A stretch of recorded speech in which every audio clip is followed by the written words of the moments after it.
Salut à tous et bienvenue dans l'épisode 22 d'Up and Thunder, le seul podcast sur la franchise d'OKC. C'est Pierre qui vous parle. Je suis très heureux de vous retrouver aujourd'hui. On a fait un live hier, on enchaîne avec un podcast. Comme d'habitude, je suis avec mon acolyte Constant, le hater de Jamal Murray. Comment ça va, Constant? Ça y est, ça envoie des pics directs pour commencer. Bonjour à tous, très content de vous retrouver en back-to-back, ce coup-ci pour parler avec un invité déjà incroyable. Bah oui, parce qu'avec nous aujourd'hui, un habitué du podcast, j'ai envie de dire, parce c'est l'invité le plus récurrent à part toi, je pense, Constant. Un fan de Jamal Murray, pour le coup, à l'inverse de toi, c'est Monsieur Alan Guillou d'Envergure et de Dunk Hebdo. Comment ça va, Alan? Salut les gars, très très heureux d'être là. C'est vrai que je me sens bien dans ce podcast. Je me sens à l'aise. Par les prospects sans shoot surtout. Ah ouais, attends, préparez-vous, mettez vos échasses, par contre, oubliez vos mains principalement. Comme vous en doutez, si Alan est là aujourd'hui, c'est bien évidemment pour parler du coup draft et prospects, parce qu'avec les trades effectués depuis plus d'un an maintenant, on va dire depuis 2 intersaisons, OKC se positionne comme une des franchises avec l'avenir le plus brillant de la ligue, de par juste la multitude de choix de draft qu'il y aura ces prochaines années. D'où l'intérêt d'ailleurs, si vous êtes fan OKC, de suivre la draft et la NCAA. Avant de commencer, un énième rappel sur nos pics de cette année. Je pense qu'on devrait l'épingler sur Twitter, vu on a toujours des questions là-dessus. Je pense qu'on va faire une séquence qu'on mettra à chaque début de podcast. Je vais l'inclure dans le générique. Ouais, clairement.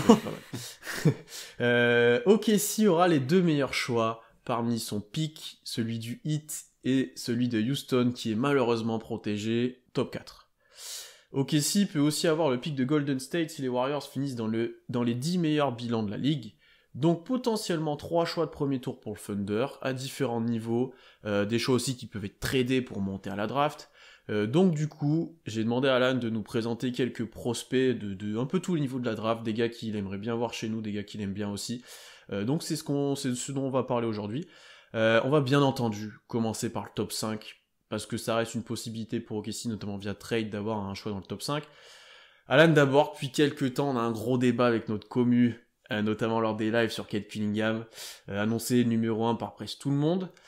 Où te situes-tu par rapport à ce prospect? Est-ce que tu l'as un au-dessus de tout le monde vraiment, toi, de ton côté? Jusqu'où tu penses que Cade peut aller en NBA? Et surtout, et c'est peut-être ça la meilleure question, est-ce que à la place d'OKC, tu tentes tout pour l'avoir? Bah oui, parce que c'est le meilleur prospect depuis Luka. Et parce que c'est le meilleur prospect qu'a joué en NCAA depuis Anthony Davis pour moi. Meilleur que Zion? Ouais, meilleur que Zion, ouais.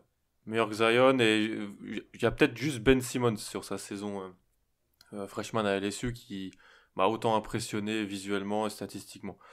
Ouais, j'ai Cade tout seul en haut. C'est-à-dire j'ai un seul joueur dans mon tier 1. Donc mon tiers futur All-NBA. Plusieurs fois All-NBA, plusieurs fois All-Star. Première option d'une équipe qui peut jouer le titre. Ouais. Pour moi, Cade Cunningham, c'est ce joueur-là. Alors bien sûr, c'est la draft. Ça pourrait ne pas se passer comme ça. Il pourrait ne jamais atteindre ce niveau-là. Mais pour moi, dans cette cuvée-là, c'est le seul qui est dans cette optique-là. Et l'année dernière, il n'y avait pas de joueur de cette qualité-là. Il y a 2 ans, Zion a un super profil aussi au NBA de ça, mais je pense que c'est un peu moins facile de construire autour de lui qu'autour de Cade Cunningham dans la NBA moderne. Donc je pense que ouais, pour moi, c'est le meilleur prospect que j'ai pu voir vraiment étudier en NCAA. C'est le meilleur depuis Luka. Luka reste meilleur, mais Cade il est pas loin de Luka en fait pour moi. Donc rien que pour ça, oui, je pense qu'il faudrait tanker en fait. Au-delà d'un tank, moi je parlais peut-être plutôt d'envoyer un nombre de tours de draft incohérent, j'ai envie de dire, presque, pour avoir Cade. Je pense que l'équipe qui sera en 1 ne vendra pas le numéro 1 de la draft. Franchement, je pense que faut vraiment sortir une offre de l'espace. Mais qu'on est capable de faire. Que vous êtes capable de faire, ou alors peut-être tomber sur une équipe qui a de la chance à la loterie, monte en 1. Alors moi, je suis toujours un partisan, voilà, on le sait, on en parle souvent, de drafter au potentiel, même si si demain Boston rate les playoffs et se retrouve en 1, je draft Cade Cunningham, je m'en fiche d'avoir Tatum et Brown par exemple, ou pour n'importe quelle autre équipe. Mais peut-être qu'une équipe qui veut jouer les playoffs directement dirait bon bah j'offre le 1 pour Bradley Beal ou j'offre le 1 pour une autre potentielle superstar. Mais je pense que moi ça sera difficile d'aller le chercher. parce que pour moi, c'est un prospect générationnel en fait, donc ça sera compliqué d'aller le chercher. Après, je suis pas, c'est mon évaluation à moi. Les front office pensent peut-être différemment. Est-ce que tu penses pas qu'une équipe comme Détroit, par exemple, qui a besoin de talent à peu près partout, serait pas prête plutôt à récupérer genre 2 choix dans le top 10, parce qu'eux, ils ont tellement des besoins partout qu'ils se disent, on lâche un potentiel plus gros, mais on récupère quand même 2 joueurs dans le top 10. C'est possible, mais moi, je le ferai pas. Après, Ah, bon, on est d'accord. ouais, moi je le ferai pas. Je drafterai Cade. J'aurai encore un choix dans le top 10 l'année d'après parce que Cade va pas arriver en NBA et tu joues directement l'avantage du terrain en playoff. Hein, faut pas non plus rêver. La première année de Luka est super bon, mais ils sont pas en playoff, les Mavs. C'est la deuxième année où il y a vraiment ce step-up parce que l'équipe s'améliore autour et parce que lui aussi il s'améliore. Donc en fait, même si tu draftes Cade, je pense que tu as encore un choix top 10 l'année d'après. Et donc tu pourras encore trouver un autre talent. Donc je préfère avoir Cade plus un choix loterie l'année d'après plutôt que un choix 5 et un choix 10 cette année. Pour finir sur Cade peut-être, parce que comme tu le dis, ça va être très compliqué de l'avoir, parce que il est très possible qu'il soit numéro 1 et que les équipes ne soient pas très vendeuses. Dans le cas où Casey arrive à se faufiler jusqu'au 1, on ne sait comment. Qu'est-ce que tu penses, toi, de son profil déjà par rapport à ce qu'a OKC pour l'instant, notamment chez, on sait que c'est la grande question. Nous, on a notre avis assez marqué avec Constant, on en a déjà parlé pas mal de fois. Je sais que toi aussi, t'aimes bien, je pense. Ouais, j'adore. J'adore le potentiel fit avec Shea. Faut savoir que Cade, cette année, à Oklahoma State, donc il joue avec 3 gars qui shootent pas. Donc il y a les 2 intérieurs ne tirent pas, n'ont pas tenté un 3 points. Et Isaac Likekele, qui est un des tout meilleurs défenseurs NCAA qui est à côté de lui, qui a fait aussi Team USA chez les jeunes, c'est un meneur qui shoot jamais à 3 points. Il doit être à 40% cette année, mais il en tente moins de 1 par match. Donc en fait, le spacing est complètement négatif. Il y a des bons joueurs dans cette équipe, mais Cade, il est à 42% à 3 points sur quasiment 60% de tirs à 3 points pris en pull-up cette année. Alors que c'était la grosse question de son jeu. La question avant qu'il arrive cette année, en fait, quand il était quand il était avec Team USA chez les jeunes et quand il était à Montverde, donc son lycée en Floride, c'était le meneur de jeu et c'était le facilitateur. Il jouait avec d'autres joueurs. On en parlera aujourd'hui de deux joueurs avec qui il jouait. Et tout le monde disait, tout le monde disait, bah, c'est génial. C'est un joueur qui a un énorme sens de la passe, super fort sur pick and roll, bon finisseur. Mais est-ce qu'il peut tirer? Parce qu'il est à la Coupe du Monde U19, il était à 1 sur 14 à 3 points. Et en fait, cette année, il a 42% à 3 points, il a 86% lancé franc. Donc, il y a une vraie progression là-dessus. Alors peut-être que c'est des stats gonflés. Franchement, tu peux pas être à 42% à 3 points sur 60% de pull-up en NBA. Enfin, non. Personne le fait, je pense. Personne le fait. Mais par contre, ça sera quand même un bon shooter. Et rien que pour ça, il a encore augmenté. Donc c'est pour ça que je pense qu'à côté de Shea, l'association des deux gars qui peuvent passer, dribbler, shooter sur tes bases arrière, à côté d'un Lou Dort par exemple, à côté de joueurs qui peuvent jouer du pick and roll si vous gardez Horford l'année prochaine pour l'implantation de Cade en NBA. Pour moi, je vois pas de meilleur fit en NBA pour lui que là, avec peut-être Sacramento, parce que Haliburton, Fox plus lui, ça peut être super intéressant sur le papier. Mais bon, il y a des choix de front office. Je fais plus confiance à OKC, on va dire, pour bien culturellement parlant, je pense qu'on est un peu mieux que Sacramento. Après, pour ceux qui vont aller checker les stats de Cade Cunningham, puisque tu as parlé de son sens à la passe, ceux qui vont aller voir les stats bruts se disent il n'y a que 3,5 à 6 cette année.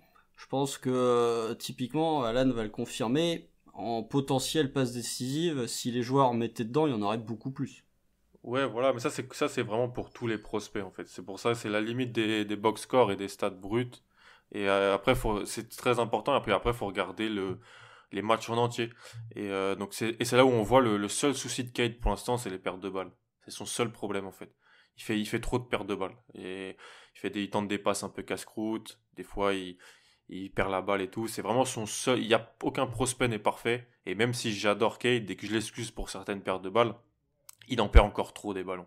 Mais bon, il a... Moi, j'ai peut-être un petit point, moi, qui me chafouine sur lui, mais c'est du détail, j'ai l'impression qu'il a énormément de mal à blow-by des joueurs. Ouais, complètement. Tu vois, on compare à Doncic, mais Doncic a un rythme et a des moves et un premier pas qui lui permettent de passer très souvent son joueur, en fait. Là où Cade, en fait, il est adroit, il a des bons pourcentages, il score. J'ai l'impression que tous ses tirs sont compliqués dans le sens il doit il doit faire un move, il doit se créer une situation favorable, il doit faire un post-up, il doit faire un step back. Tu vois, j'ai eu très peu de souvenirs d'un panier facile de Cade, en fait.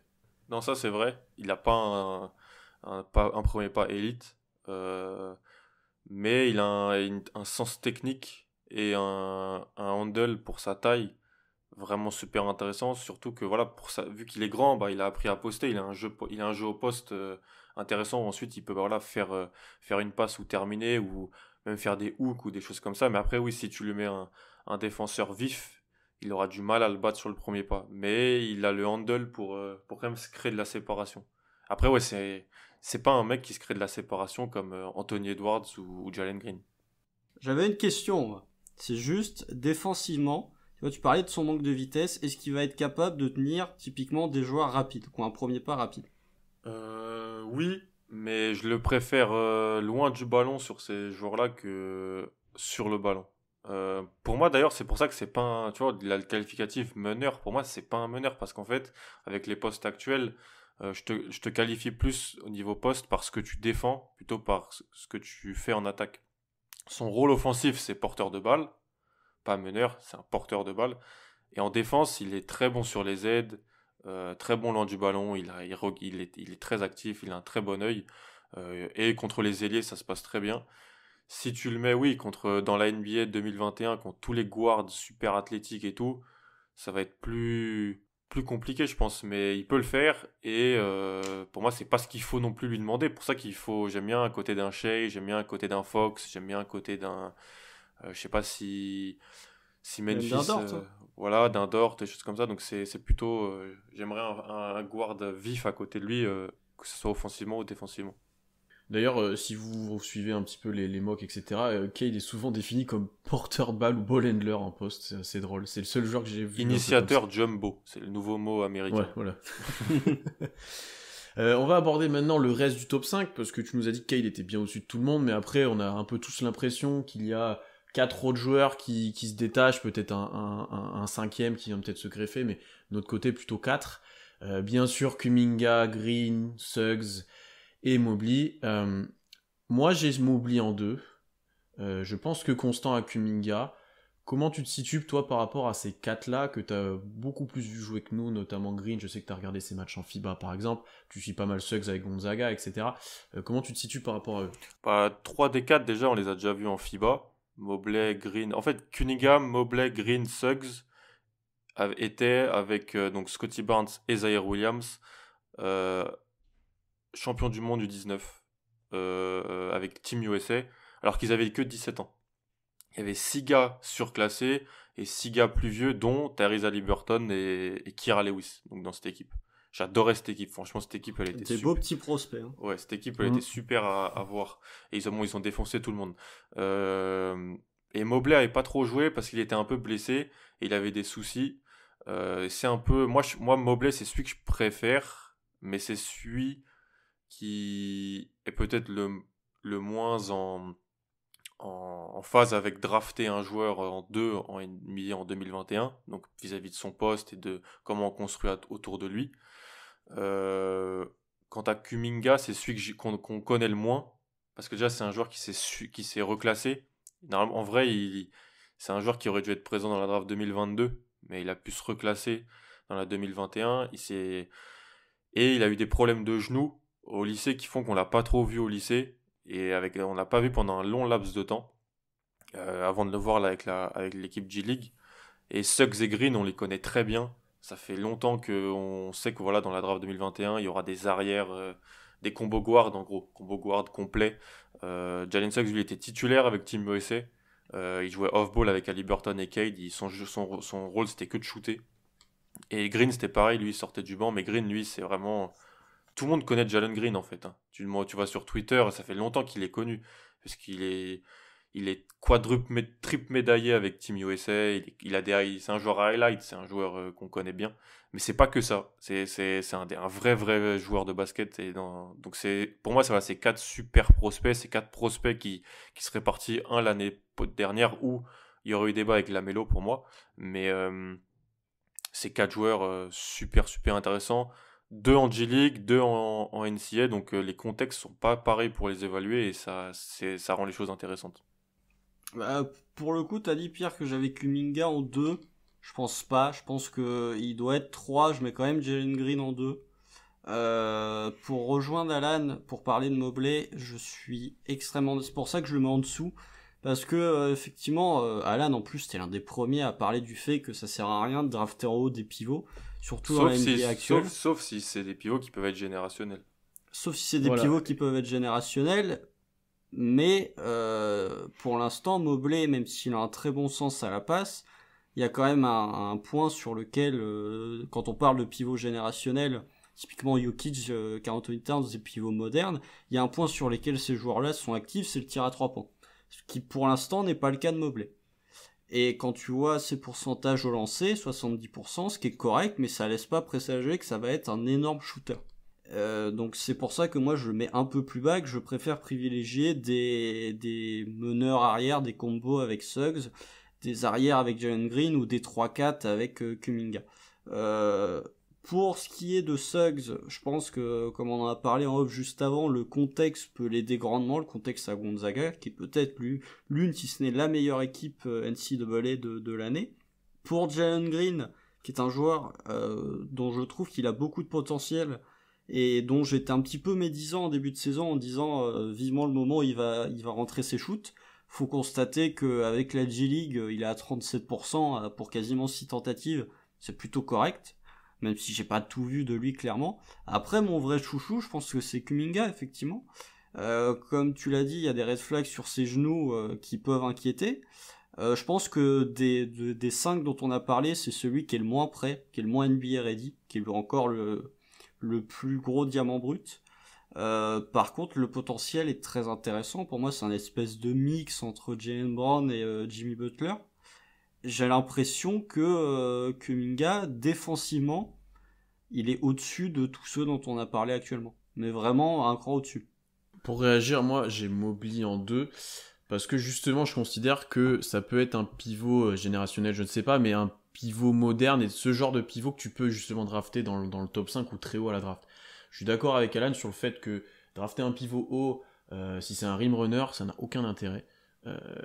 Mais lui, alors déjà son utilisation fait qu'il a peut-être pas forcément beaucoup de 3 points.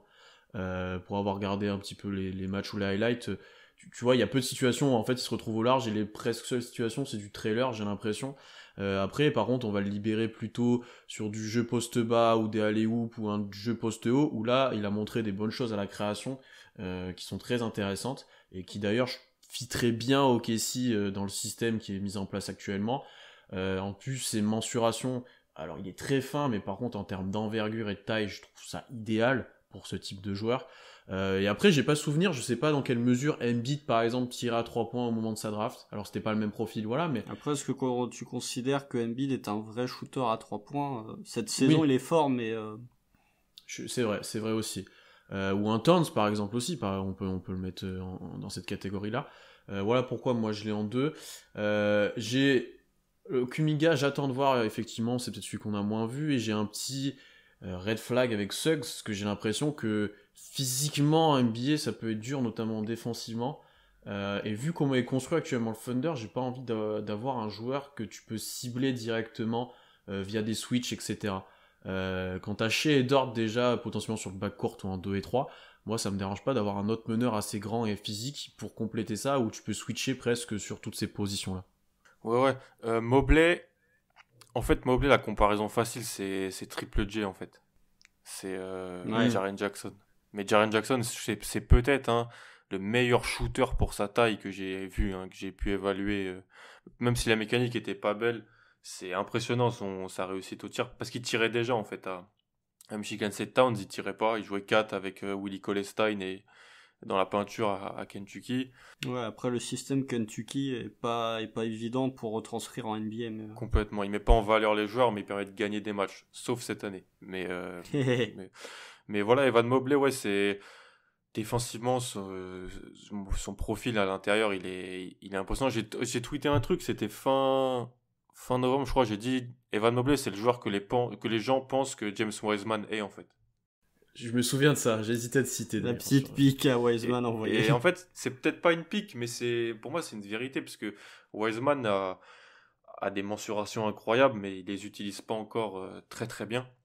Evan Mobley, il est déjà très très avancé en lecture défensive, en QI, en compréhension, et offensivement, voilà, il peut... Alors le shoot, je suis d'accord, mais c'est un peu baissé dernièrement, mais franchement, il était à plus de 70% au lancer franc sur toute la saison. La mécanique, elle est super belle pour un joueur de sa taille.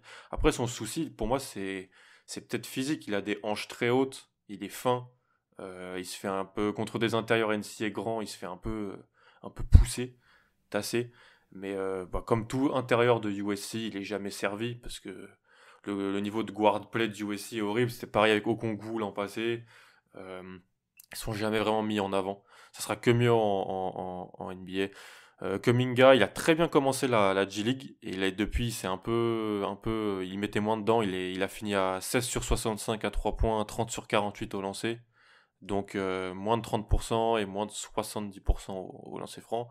C'est la question de son jeu offensif, hein, parce que très bon œil pour sa taille, il fait des bonnes passes, il a une bonne vision du jeu, le handle est intéressant. Pour moi, ça serait un poste 4 par contre, je pense, en NBA. Et Suggs et Green, Green, je suis d'accord avec toi, Constant, franchement, il prend beaucoup de tirs compliqués et est à 36% à 3 points dans la jig, donc on des professionnels. Et 83% lancé franc, c'est vraiment bien. Il fait encore des pertes de balles, mais c'est mieux qu'auparavant au lycée où il faisait vraiment beaucoup de mauvais choix. Et Suggs, voilà, faut le dire, il joue dans une équipe, la meilleure équipe NCAA, donc invaincu. Gonzaga qui est un énorme programme, mais qui joue dans la WCC, donc la Western Coast Conference. Donc c'est sur la côte, pour ceux qui savent pas NCAA, sur la côte ouest, il y a 4 confs. La première, c'est la Pac-12. C'est la plus connue, c'est là où joue Mobley. C'est USC, UCLA, Oregon, Arizona. C'est là où joue à Liberton, typiquement. Voilà. Mais en dessous, on a la Mountain West. C'est là où il y a des facs moins importantes, comme San Diego State, Boise State. Il y a Fresno State, là où a joué Paul George. Et en dessous, il y a la WCC, là où joue Gonzaga. Voilà, ils vont jouer. Il n'y a aucune autre équipe de leur conférence qui va faire la marche Paness, à part BYU, la fac de Jimmer Fredette, si ils sont repêchés. Mais voilà, les week-ends, ils jouent contre Pepperdine, Santa Clara. Donc ça met pas. Donc faut pas non plus dire que c'est nul, parce que c'est des bons programmes. Et quand Gonzaga a joué en début d'année, ils ont défoncé Kansas, ils ont battu Auburn, Iowa. Il n'y a pas eu de problème. Mais quand même, faut dire que le niveau de compétition est un peu moins important. Et ils sont au-dessus en fait. Donc dans un système qui joue très rapidement, avec Corey Kispert, le meilleur shooter NCAA, peut-être le meilleur shooter de la prochaine draft à côté, avec Jola Yahi, un très très bon joueur de complément, le français. Toru Timi, un intérieur qui fait du 20-10 en NCAA, ça marchera pas en NBA, mais ça marche très bien en NCAA. Dans une équipe qui joue très rapidement. Et en fait, Suggs, c'est un joueur extrêmement intelligent. Il a choisi d'aller là-bas pour ça. C'est la première fois que Gonzaga recrute un top prospect de son envergure, parce que c'est lui qui a dit, mais moi je vais venir là-bas et je vais m'adapter. C'est un athlète un peu sous-coté, je pense, Pierre, parce que il était joueur de l'année de son état en basket et en foot US. Il était quarterback. Il était recruté par des facs comme Ohio State pour jouer quarterback. Donc c'est un gros athlète, mais après c'est pas un mec super tranchant.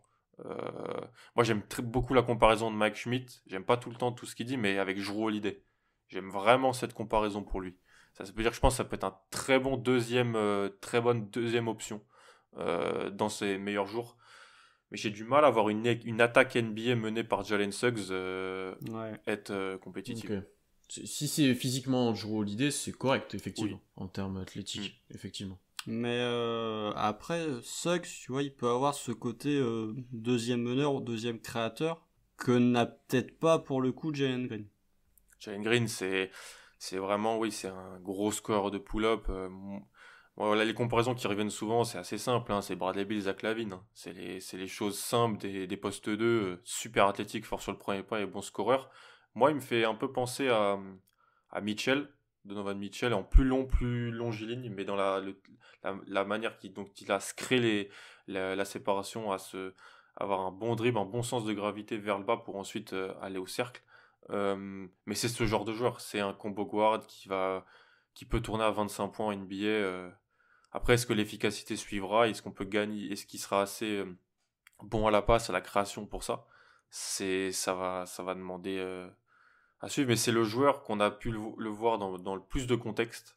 C'est le joueur qu'on connaît si on a voulu regarder du Jalen Green, c'est celui qu'on connaît le mieux. Et dans tous les contextes, il a su être assez performant, même quand avec Team USA, il était complètement off-ball et qu'il faisait que du spot-up. Les pourcentages étaient pas bons, mais la mécanique était super et il y avait de très bons flashs. C'est un super prospect. Après, j'ai une vraie crainte quand même sur Jalen Green à partir du moment où ça va jouer demi-terrain. Ouais, J'attends de voir. complètement. Je suis pas convaincu que pour l'instant il soit vraiment prêt à jouer sur du demi-terrain.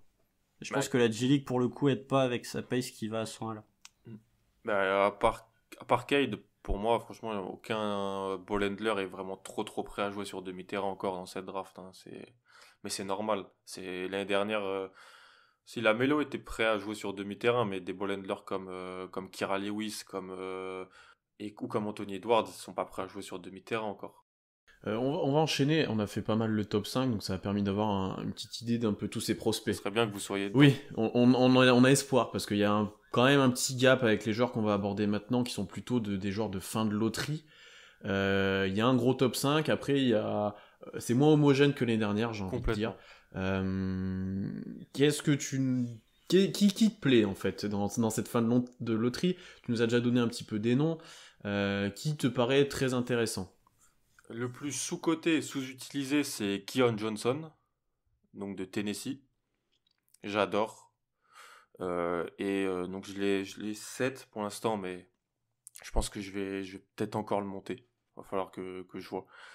Parce que physiquement, donc c'est un combo guard, il joue à Tennessee, donc les gens vont pouvoir le voir à la March Madness si ça les intéresse, parce que Tennessee il sera sans doute, et puis il est devenu meneur titulaire.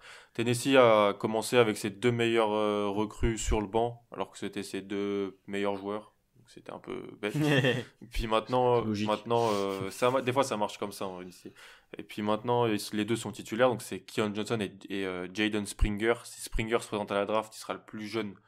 C'est aussi un super prospect que j'ai dans mon top 10, mais je préfère Keon Johnson, qui est vraiment peut-être le profil défensif le plus intéressant sur les extérieurs, qui tire encore pas à 3 points, mais qui a une belle mécanique, qui a dépassé les 70% dans ses francs, qui a des bons flashs sur du mi-distance, qui est un gros athlète, il est très brut, mais ça peut vraiment bien fonctionner. J'aime bien lui, et j'aime bien Zaire Williams, qui a un poste 3-4 qui joue à Stanford, qui a été blessé, qui a un élite shotmaker pour son âge sur les postes 3-4, mais qui est trop fin, trop maigre, et qui a un des pires handles, je pense, de la QV pour les top joueurs. Son handle le limite complètement encore.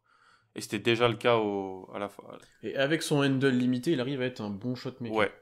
Ouais. Parce qu'il pue le talent. C'est impressionnant. Ouais, clairement. Les gens peut-être l'ont déjà un peu vu. Donc lui aussi, il a fait Team USA chez les jeunes, mais lui, il joue à Sierra Canyon en fait, avec BJ Boston, et avec donc le fils de LeBron et le fils de Dwayne Wade. Plus d'autres prospects, mais dont on parlera l'année prochaine, parce que vous serez encore invité pour parler de la loterie. Théoriquement, on sera encore un pic de loterie l'année prochaine. Mais voilà, donc Zaire Williams, qui est un fort shooter. Les flashs hauts de Zaire Williams sont parmi les plus hauts de cette draft. Et puis Scottie Barnes, qui est un monstre physique coéquipier de Cade à la fac, au lycée et avec Team USA, qui joue meneur avec Florida State, qui sera aussi visible à la March Madness si les gens veulent s'y intéresser. Il sort du banc avec Florida State. Et Pour moi, c'est un 4, mais il joue porteur de balle. Il sait tout faire sauf tirer. Et défensivement, c'est une pieuvre. Il a le potentiel le plus ouf pour défendre de 1 à 5 de cette draft pour moi. Donc je pense que ça peut intéresser un GM dans l'Oklahoma. Oui, t'as compris les lubies de Saint-Presti, je pense, en nous présentant des joueurs qui ne tirent pas pour deux d'entre eux au moins, et que nous, on est un peu moins fans, surtout moi, je pense, j'aime pas du tout. Mais oui, effectivement, ça peut être intéressant. Pour le coup, Keon Johnson, je pense que des 3 que t'as cités, c'est limite celui que j'apprécie le moins. Je suis d'accord aussi avec ça. Enfin, pas que, juste en termes de profil pour moi. Ouais, Après, en termes de profil, après en termes de joueurs, en termes de fit avec OKC, après en termes de joueurs, c'est peut-être le meilleur des 3 pour l'instant, mais en termes de fit avec OKC, tu vois, il est un peu maigre, il est pas non plus extrêmement grand. 71% au shoot, c'est bien, mais tu vois, l'échantillon de tir à 3 points est quand même vraiment petit. Ouais. Donc j'attends de voir, et puis même tu vas chercher dans les stats avancées, t'as des stats qui sont intéressants, mais t'as quand même 20% de turnover percentage. Perd beaucoup de ballons. Perd beaucoup de ballons, donc voilà, c'est pas à surveiller. Typiquement, la March Madness, ça sert à surveiller ces joueurs-là. Donc voilà, c'est peut-être celui dont je suis le moins fan des 3. Après, les deux, là, Zaire Williams et Scottie Barnes, c'est des joueurs que je trouve vraiment très intéressants. Et en off, j'avais dit que j'aimais beaucoup Zaire Williams. Je pense que Scottie Barnes, en fait, est tellement intéressant. Il a trop de, tu vois, là pour le coup, lui, alors effectivement, il joue meneur, donc il jouera peut-être pas ball handler en NBA. Quand t'as 33% d'assist pourcentage et que t'as 17% de turnover percentage, ça commence à devenir très sérieux. Alors à lui, son pour âge, le coup, ouais. voilà, et ses mensurations, quand tu fais 2,06 pour plus de 100 kilos, et que t'es capable de défendre les 5 postes et de créer en attaque, bah go, quoi. L'envergure sera à plus de 2,15, je pense. J'ai du mal avec ça, moi, parce que si son tir se développe jamais, on sait qu'à OKC, on le voit cette année, offensivement, c'est compliqué. On est quand même pas... Si déjà t'as Dort sur le terrain, on sait pas qui sera dans le poste 5 dans le futur. Si Beasley s'inscrit ou pas dans le futur, c'est pas pour l'instant un shooter très adroit et très efficace. Accumuler des non-shooters, alors lui, très intéressant dans la création, comme vous l'avez dit, j'ai un peu plus de mal. Là où par exemple, comme tu m'as dit, Williams, un shotmaker, ça m'intéresse plus, parce que c'est un gars qui pourra scorer. Ouais. Après, faut prendre les pourcentages avec ce qui est surtout avec les freshmen. C'est un truc, en fait, ça fait quoi? C'est la 3e draft. Pierre, on a commencé tous les deux quand je faisais encore ça sur Dunk Hebdo. Avec ton one and C'est done. ça, Ouais. les trucs que j'apprends année après année, c'est en fait les freshmen un peu stars. Il faut les voir dans plusieurs contextes. Et c'est vraiment le truc qui m'obsède en fait. Et donc ouais, le contexte Stanford pour Zaire Williams, voilà, il a moins de 30% à 3 points, ou alors il a peut-être juste monté les 30%, il a 37% Il y a au 29, tir. ouais. Ouais, tu vois, 29-37% au tir. C'est un meilleur shooter que ça. C'est un meilleur shooter que ça. Là où tu as des joueurs qui vont être là où Lonzo Ball, sa seule année à UCLA, il est à 42% à 3 points. C'est pas 42% à 3 points Lonzo Ball quand il arrive en NBA. Faut ajuster ça, il y a des variables qu'il faut étudier. Le lancer franc, c'est une bonne variable. La mécanique, ça reste toujours assez intéressant. Et la mécanique de Zaire Williams, comment il tire, comment il arrive à se créer son tir. Si on veut, belle, hein. voilà, si on veut vraiment voir le haut de Zaire Williams, c'est son premier match de l'année. C'est contre Alabama. Si les gens voilà, ils tapent Zaire Williams versus Alabama, ils vont voir sa première mi-temps et vont se dire c'est un top 3 de draft. Le problème, c'est qu'il n'a pas fait ça toute l'année, qu'il y a des limitations physiques, qu'il explose sur les contacts parce qu'il est grand et maigre, et que son handle, en fait, dès qu'il arrive face à un défenseur, à cause de son mauvais handle, il n'arrive pas à passer le défenseur, et donc il explose complet. C'est le même problème que BJ Boston à Kentucky. Que Beasley aussi. Ou Un petit peu, Darius oui. Bazley. Mais en termes de talent et de shot-making, il est très très impressionnant. Là où Scottie Barnes, le tir, c'est vraiment son seul problème. C'est son seul problème parce que défensivement, c'est peut-être, avec Mobley, les deux meilleurs défenseurs de cette draft. Des gros joueurs, hein, bien sûr, on va me dire, des joueurs qui ont 4 ans à la fac et qui sont de très bons défenseurs, oui. Mais Scottie Barnes, son profil défensif et son profil de deuxième playmaker dans une attaque, elle peut être top, mais il faudra que le shoot suive. Ça va tellement plaire à Presti, ça. Après, les deux sont intéressants parce qu'ils sont difficilement comparables.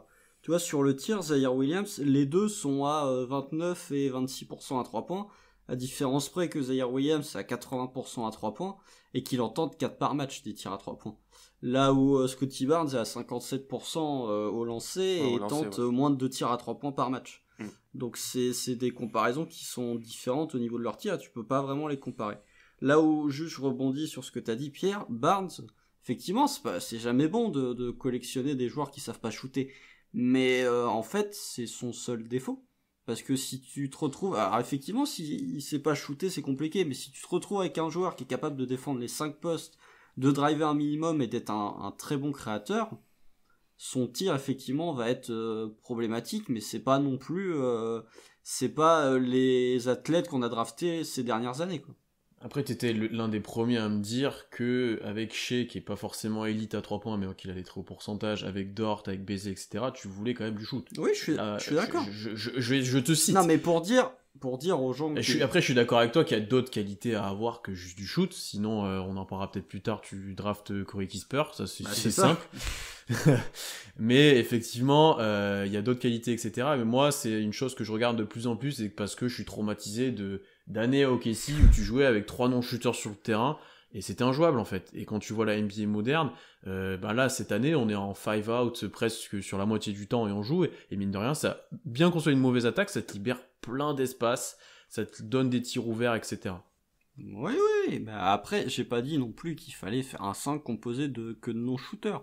Je dis juste que si t'en as un qui est un peu moins bon que les autres, ça me dérange. S'il est capable de créer oui, quand même... je suis d'accord avec toi. Oui. Tu vois, genre Ben Simmons, s'il a pas de shoot, pourtant, je suis pas convaincu que les Sixers trouvent que ce soit un problème.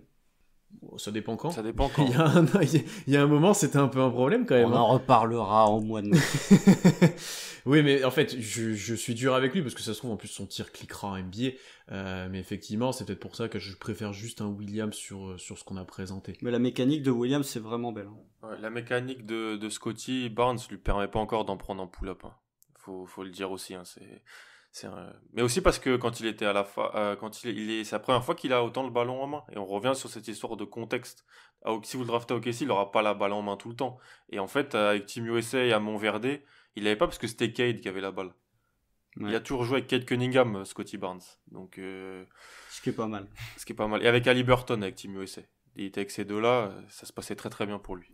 Dans tous les cas, retenez bien ces joueurs-là, parce que là, on tombe dans un range que le pic du Thunder, le propre pic, pourrait tomber là. En gros, hein, fin de top 10, ça serait possible, donc on pourrait, pourquoi pas, tomber avec un de ces joueurs-là à la draft. On va descendre un petit peu dans le classement. Là, on va plutôt se tourner en post-loterie, j'ai envie de dire milieu de premier tour, autour de 15. Tu nous as déjà proposé 2 joueurs là, avant pour qu'on prépare un petit peu, que tu décris ensuite. Juste pour commencer une question... Kispert, du coup, on en a déjà abordé dans le podcast. Est-ce que c'est vraiment une fausse bonne idée ? Moi, je t'avoue que le profil m'intrigue avec l'émergence des Duncan Robinson, par exemple, etc. Est-ce que c'est une bonne idée ? Est-ce que c'est pas viable parce que c'est un joueur aussi plus vieux, par exemple ? Ça reste un top 20. Ça reste un top 20. J'ai trop sous-coté des shooters qui étaient des bons shooters à cause de la vieillesse. Mais au bout d'un moment, si tu shootes à ce niveau-là, ça va marcher. Ça va marcher. Alors, je suis pas comme certains joueurs qui l'ont en loterie. Non, j'aurais pas Corey Kispert en loterie parce qu'il a 22 ans et parce que voilà, si tout se passe bien, c'est Joe Harris. Si tout se passe bien. C'est-à-dire le meilleur shooter en NBA au pourcentage de cette année, quoi. Voilà, mais ce type de joueur-là, je pense que c'est quand même un joueur qui a un bon plancher. Ça sera un joueur qui sera un joueur de rotation NBA qui va tirer. Et ça reste essentiel dans la NBA d'aujourd'hui. Et c'est pas juste un phénomène un mec qui tire que cette année. Ça fait 4 ans qu'il tire. Et qui tire super bien, qui joue dans un système NBA, qui a un système qui est proche un peu de ce qui se fait en NBA, par rapport à d'autres en NCAA. Hein. C'est pas proche de NBA, mais c'est un peu plus NBA que d'autres. Et qui a quand même la taille et le poids pour pas non plus se faire défoncer aux ailes. Alors c'est surtout ça. Voilà, 2 mètres 100 kilos, tu vois, ça va. Hein. C'est ça. C'est pas non plus un joueur qui est sous-dimensionné et qui est juste un fort shooter. Donc top 20 pour moi, top 20. Ok. On présente tout maintenant un de mes chouchous et un autre joueur que tu attends aussi autour de 15. Je dirais pas qui est qui, vous allez vite le comprendre, je pense, quand Alan va les présenter. Ouais, bah, en gros, tu m'as dit entre 14 et 20. Alors moi, c'est des joueurs, donc il y en a un que j'ai un peu plus haut, donc Moses Moody, que pour moi qui est un talent en loterie de cette draft, donc un freshman qui joue à Arkansas, ancien coéquipier de Cade Cunningham. On comprend aussi l'équipe qu'avait Cade Cunningham en high school et peut-être pourquoi il faisait pas que scorer, parce qu'en fait il serait peut-être potentiellement 3 lottery picks de la même high school dans cette draft. Euh, donc Moses Moody, c'est peut-être le prospect le plus NBA ready, 3&D pour son âge. Pour moi, c'est un poste voilà, 3-4. Il a peut-être pas assez la vivacité pour défendre bien les 3. Donc, mais sur les 4 en NBA aujourd'hui, on sait que le poste 4 n'existe plus trop. Je pense que ça pourrait bien le faire. C'est un joueur qui met des tirs à 3 points, qui défend, qui sait faire le bon choix quand il faut. C'est un passeur fonctionnel, rien de flashy, mais s'il faut faire un bon choix, il le fera.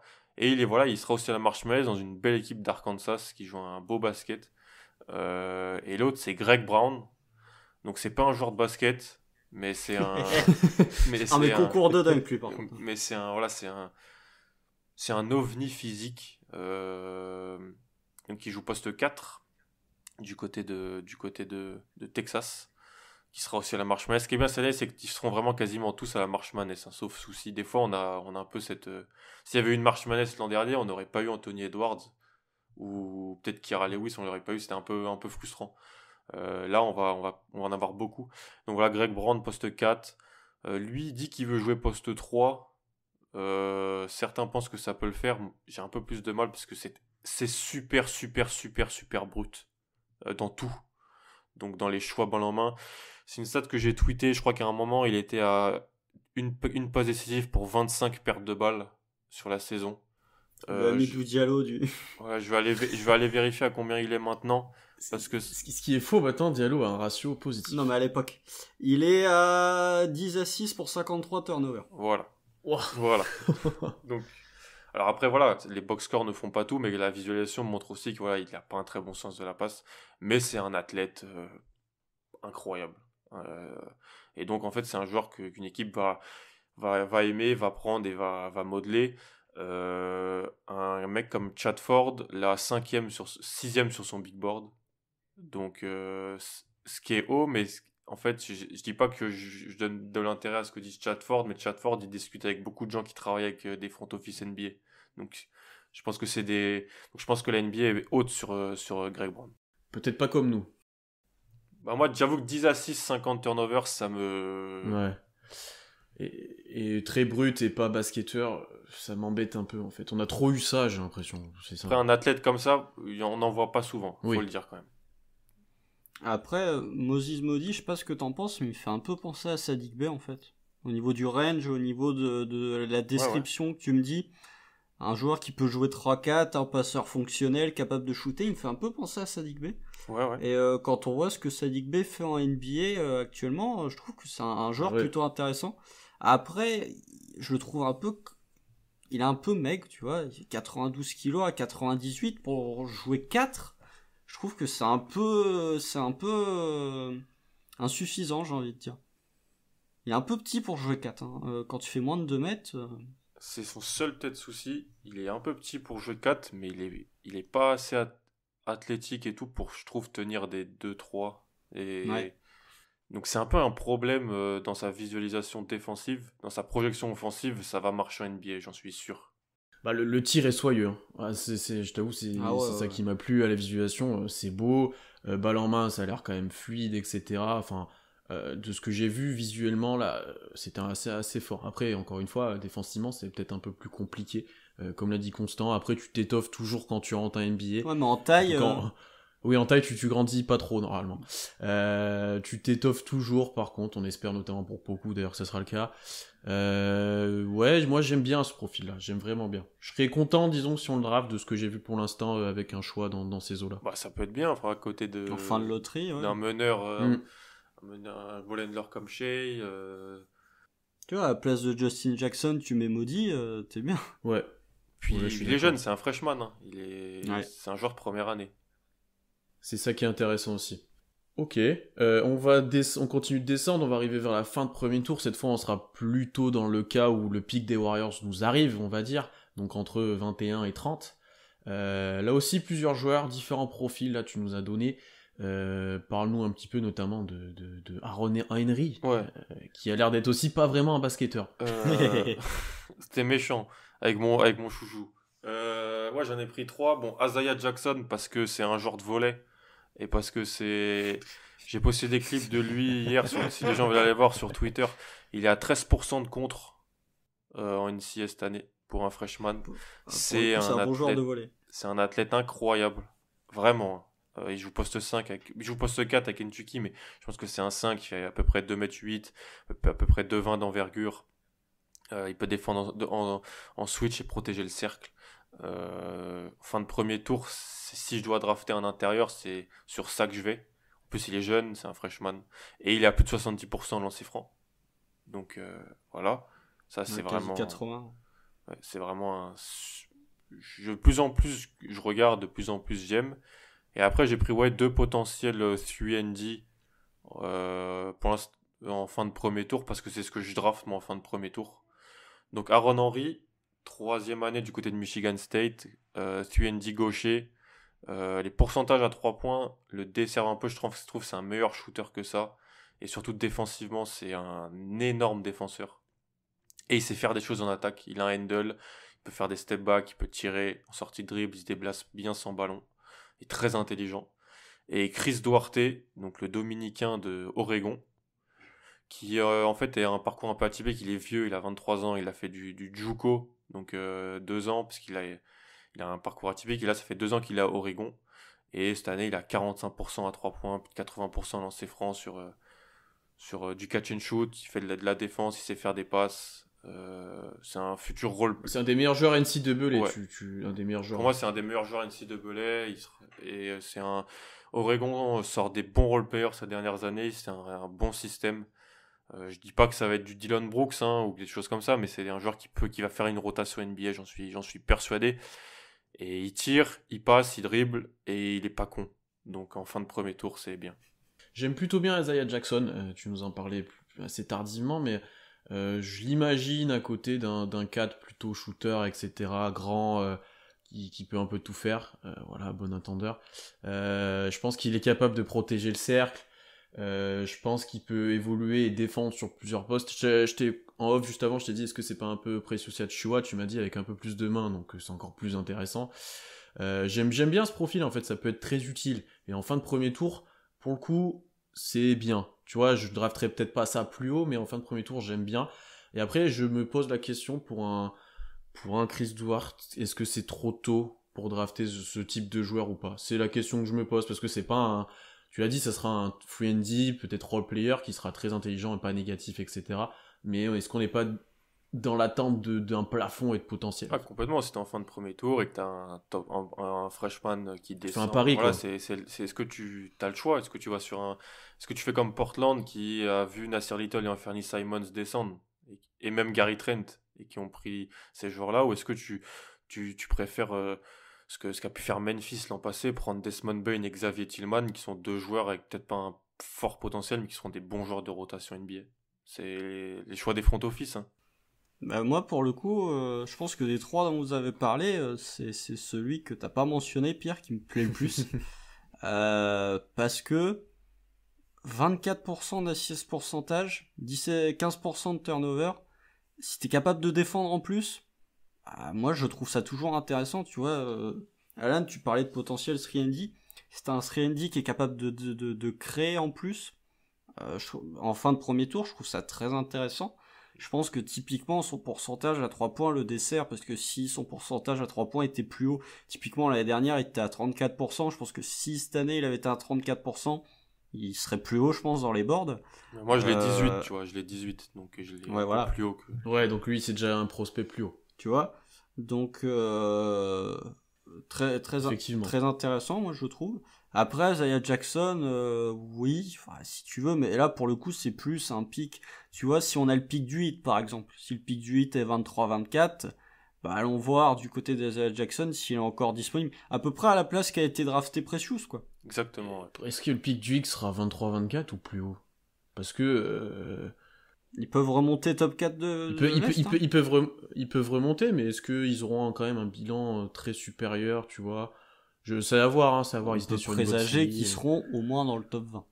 Ouais. Ils ont beaucoup le Covid Ouais. et tout ça, je pense que ça va aller mieux. Donc voilà, si tu commences à arriver en 20, 21... De toute façon, si on a le pic des Warriors, c'est à partir de la place 21. Donc let's go. S'il est encore disponible en 21, s'il y a vraiment... Tu vois, je préfère prendre Isaiah Jackson pour le coup que Duarte. Si les deux sont encore disponibles... Oui. Je suis d'accord avec ça aussi. Je suis d'accord avec ça aussi. Pour finir cet épisode, il faut quand même qu'on parle prospects internationaux, parce que ça devient une petite marque de fabrique à Oklahoma, surtout avec la dernière draft où on a pris que des Européens. Incroyable. Même au second tour d'ailleurs. Vite crèche. Au second tour aussi. Oui. Parle-nous un petit peu, il y a 2-3 Européens qui sortent du lot, alors il n'y a pas de top loterie, de top prospect, mais il y a des joueurs intéressants, notamment un Espagnol que j'aime bien. Ah oui, je sais que tu l'aimes bien. C'est rare que je dise ça d'ailleurs, notez que j'aime bien l'espagnol. C'est très rare. J'ai eu des conversations avec Pierre il y a quelques années pendant des France-Espagne, je peux vous dire que... Oui, j'aimais pas trop les Espagnols. Ce qui est relativement compréhensible. Exactement. Ouais, c'est une classe d'Européens. Il n'y a pas d'Européens niveau loterie, je pense. Hein. Même si pendant longtemps, donc Ousmane Garouba, l'Espagnol du Real Madrid, était pressenti en loterie parce qu'il y a 2 ans, il commençait déjà à jouer en Euroleague alors qu'il était mineur. Et donc au Real Madrid. Pas non plus dans un... Là où a joué Doncic. Voilà, pour les gens qui suivent pas l'Euroleague, c'est la crème de la crème. Le top du top. La crème de la crème. Avec plein d'anciens joueurs NBA dans l'équipe et tout ça.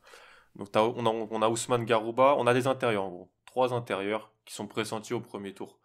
Ousmane Garouba, l'Espagnol du Real, Rocco Percassin, le Croate, qui joue aussi Cibona Zagreb, donc il joue dans la Ligue Adriatique. C'est un championnat qui a des équipes de Croatie, de Serbie, Bosnie, tout ça, dont Megalex, l'usine à prospects européenne. Et on a Alperen Sengun, donc le Turc, qui était un peu moins connu, qui connaît une hype incroyable. Le Jonathan Wasserman, le spécialiste draft de Bleacher Report, l'a en loterie dans son dernier big board. Il l'a 12e. Oula. Il l'a 12e. Il fait une grosse saison avec le Beşiktaş. Et il a même joué avec l'équipe de Turquie récemment. Là, il y avait les éliminatoires de l'Euro. Il a joué avec la Turquie. Il a défoncé Jerebko dans un sublime Turquie-Suède que je conseille que je conseille aux gens. Donc c'est un peu ces 3-là qu'on voit un peu au premier tour partout, avec d'autres joueurs, hein, mais ces 3-là sont un petit peu les têtes de gondole européennes de cette draft. Il y a des Français aussi, donc il y a Johan Bégarin qui joue au Paris Basket, Mathieu Strazel qui joue à l'Asvel, mais c'est un peu moins important. Moi j'aime beaucoup Garouba, c'est celui que je préfère. Sachant que Sengun, il y a un épisode d'envergure qui va sortir très prochainement sur lui. Donc si les gens voudront aller écouter un gros focus sur lui parce qu'il est assez méconnu. Moi celui que je préfère c'est Garouba parce que défensivement il est impressionnant à la protection de cercle, il a des mains, c'est incroyable, il se déplace plutôt bien. Offensivement c'est complètement brut, il est posté que dans le corner en fait, en Euroleague et en Liga ACB, on lui a aucune responsabilité de création. On lui demande que de tirer à 3 points dans le corner et faire des passes quand on lui demande de le faire. Et il shoot mal, mais il est très jeune et défensivement c'est un énorme prospect. Là où Percassin c'est tout l'inverse, il pue le talent. C'est un poste 4 qui sait passer, dribbler, shooter, mais qui est pas un énorme athlète et qui veut être une star, alors que je pense qu'il aura peut-être pas l'efficacité pour. Mais qui fait des stats, hein, il fait des stats avec le Cibona Zagreb cette année. Mais je pense que ils ont tous des plafonds de role-player. Garouba et Percassin ont des plafonds de role-player. Et donc je préfère prendre le glue guy qui va défendre qui va pouvoir switcher, qui va être fonctionnel en attaque, que le gars qui va peut-être demander les ballons, prendre des ISO, le Marcus Morris des Balkans, quoi. Mais voilà, moi j'aime beaucoup Garouba. Et pour le pivot turc, j'ai l'impression que c'est un pivot à l'ancienne. Tu vois ce que je veux dire? Est-ce que c'est vrai d'être voilà, et c'est pour ça peut-être que je préfère un petit peu plus Garouba, qui est très dynamique, qui, je pense, avec l'équipe d'Espagne en FIBA, a dû défendre de plein de manières Chez les différentes, jeunes, faire ouais, plein de chez les choses. jeunes, ouais. Et là où perd Cassine, j'ai l'impression que c'est un Dario Saric en moins bien, Mm. C'est peut-être un au moment de super sa bon joueur draft. de basket, tu vois. Si tu vas jouer, si tu le vois jouer au basket, si tu vas jouer au basket avec lui, il va te dire, il est super fort, tu vois. Il est fluide, il peut tirer, il fait des bonnes passes, il est utilisé en post-up. Et il fait ça en Ligue Adriatique, qui est une ligue professionnelle où il est titulaire avec le Cibona. Donc c'est un joueur référencé dans ce championnat-là. Très jeune, c'est des 2002, lui et Garouba. Mais je me dis que tu vois, dans le fondement d'un collectif NBA où on lui demandera pas autant, est-ce que les petites choses d'à côté, de complément, il saura les faire, sachant qu'il n'a pas encore montré qu'en catch and shoot, il était vraiment, vraiment très intéressant. Bah oui, bah je suis globalement d'accord avec vous. Après, clairement, moi j'en ai pas vu assez pour pouvoir donner un avis définitif. Juste Surtout sur du joueur européen, ça, si on a surtout encore moins vu, je pense. sur du joueur européen, effectivement, là où pour le coup on va avoir la March Madness qui va quand même nous permettre globalement d'avoir un bon petit échantillon des joueurs à suivre. Les joueurs internationaux, c'est toujours plus difficile et compliqué, enfin de les évaluer. Encore Garouba qui joue au Real Madrid, tu peux mater des matchs de l'Euroleague.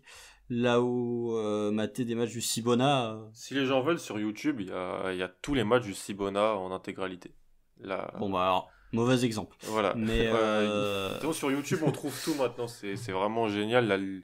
Les ligues ont compris que si vous voulez mettre en avant leurs matchs et leurs prospects, il fallait vraiment qu'elles mettent les matchs Qu'elles en entier. diffusent sur Qu'elles YouTube, diffusent ouais. sur YouTube. Et donc, là, il y a la chaîne de la Ligue Adriatique, il y a tous les matchs en entier. Donc, c'est D'accord. intéressant.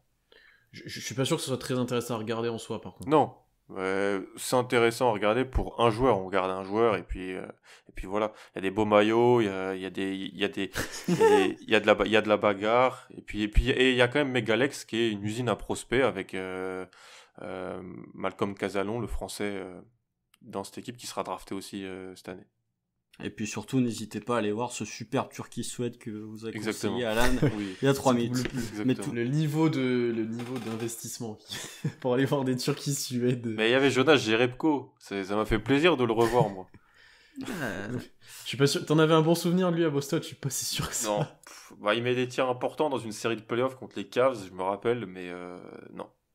il met un game winner avec Golden State contre Utah aussi, l'année où il est Ouais. ici. Mais ouais, enfin juste pour finir vite fait, Garouba des trois est celui qui m'intéresse le plus parce que quand tu joues au Real Madrid, t'as déjà connaissance du haut niveau. Là où typiquement, excusez-moi de revenir sur Poku, mais Poku avait joué en deuxième division grecque, si je dis Ouais, pas de bêtises. exactement. Bon, est-ce que tu joues contre des pros, mais c'est pas pareil que de jouer au Real Madrid en Euroleague. Ah, non. complètement. Et, on le voit avec Théo aussi, la différence. Et on De le toute voit avec façon. Malédon aussi. Et ce que t'as dit, Alan, le fait que Garouba, ça fait quasiment 2 ans que le mec a joué 50 matchs d'Euroleague, t'as dit juste avant. Oui, il a beaucoup de matchs d'Euroleague sous les là. Quand t'as joué 50 matchs d'Euroleague, comme a dit Pierre en off avant, que t'es espagnol, bon, tu dois savoir à peu près comment jouer au basket. Tu dois avoir un QI basket assez développé. Si c'est une fin de premier tour, franchement, why not, hein. Et je pense que des trois, ce serait peut-être celui dont Casey aurait le plus besoin, limite. Il y a 41 matchs d'Euroleague et 45 de Liga ACB.